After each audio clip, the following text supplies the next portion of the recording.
नमस्कारम। क्या एक पत्नी अपने पति को मृत्यु के मुख से वापस ला सकती है? क्या प्रेम, तपस्या और अटूट विश्वास के सामने यमराज भी झुक सकते हैं?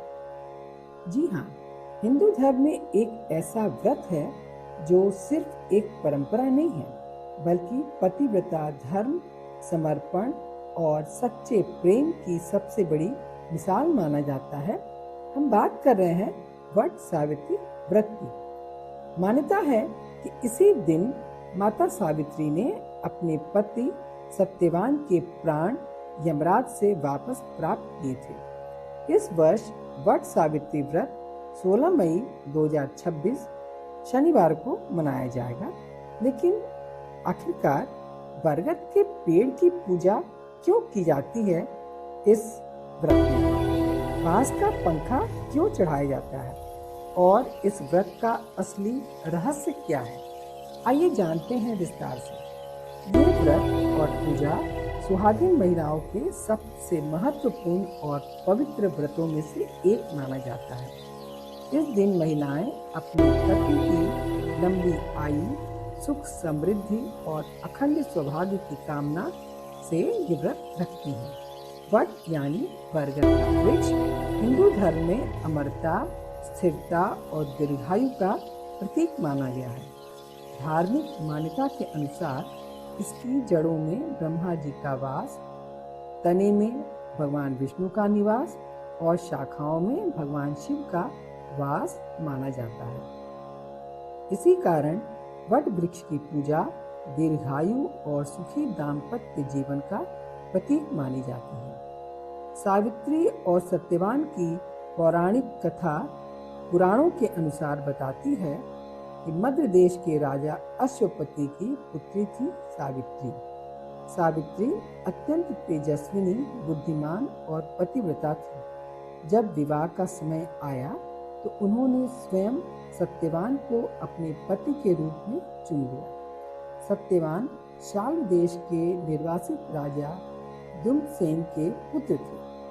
वे अत्यंत धर्मात्मा, वीर और गुणवान थे। लेकिन तभी देवर्षि नारद ने राजा अश्वपति को चेतावनी दी, सत्यवान महान गुणों वाला है, लेकिन उसकी आयु बहुत कम है। विवाह के ठीक 1 वर्ष बाद उसकी मृत्यु हो जाएगी। ये सुनकर पूरा राजमहल चिंतित हो गया। लेकिन सावित्री अपने निर्णय से पीछे नहीं हटी। उन्होंने कहा, एक बार जिसे मैंने अपना पति स्वीकार कर लिया, उसे जीवन भर नहीं बदल सकती।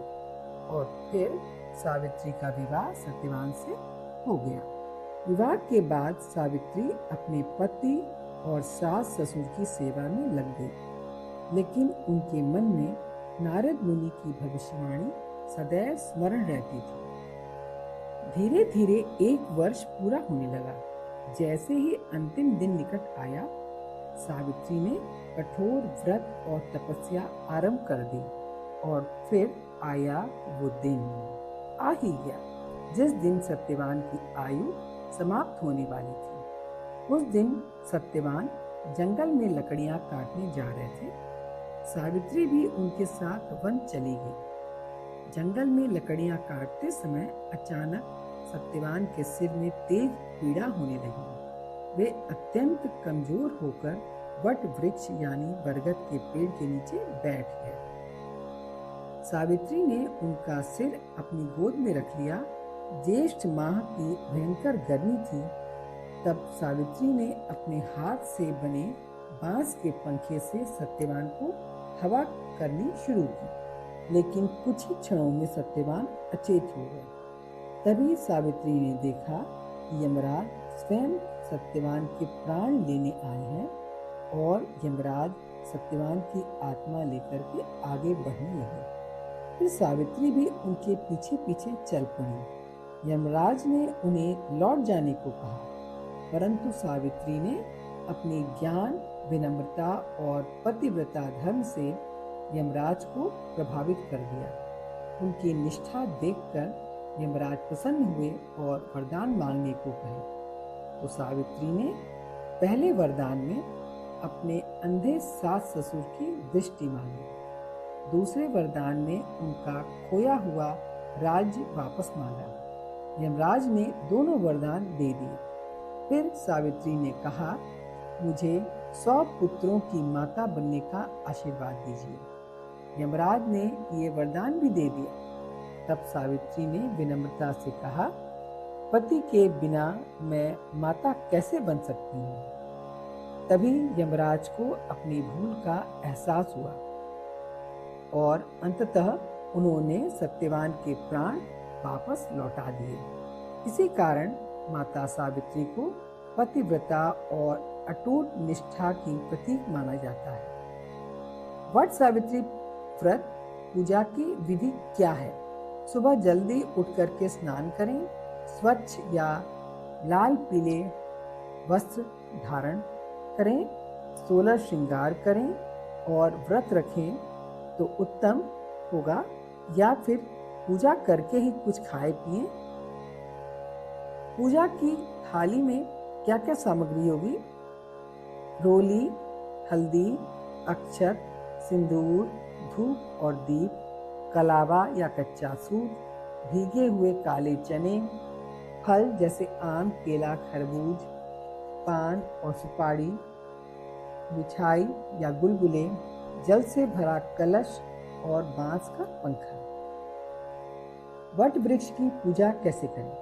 बरगद के वृक्ष, जिसको कि बड़ या वट वृक्ष भी कहते हैं, उसके जड़ में जल अर्पित करें। फिर हल्दी और पिसे हुए चावल का आयपन लगाएं अपनी हथेली से।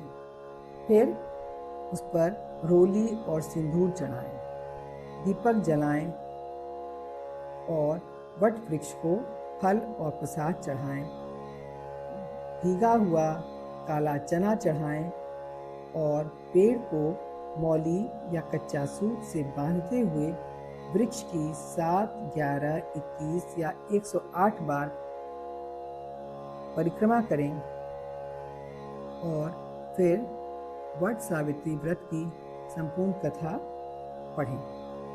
बांस के पंखे का विशेष महत्व माना जाता है।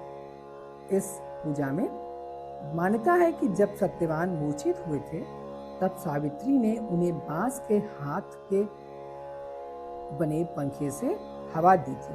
इसी परंपरा की स्मृति में आज भी महिलाएं पूजा में बांस का पंखा चढ़ाती हैं। बांस को सृजन, सरलता और जीवन चक्र का प्रतीक माना गया है।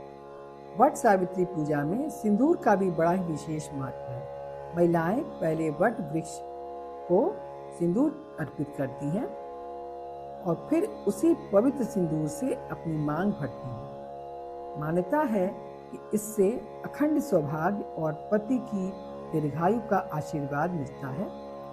वट सावित्री व्रत सिर्फ पति की लंबी आयु का ही पर्व नहीं है, बल्कि हमें सिखाता है कि विश्वास कभी हारता नहीं है। सच्चा प्रेम सबसे बड़ी शक्ति है और निष्ठा से असंभव भी संभव हो सकता है।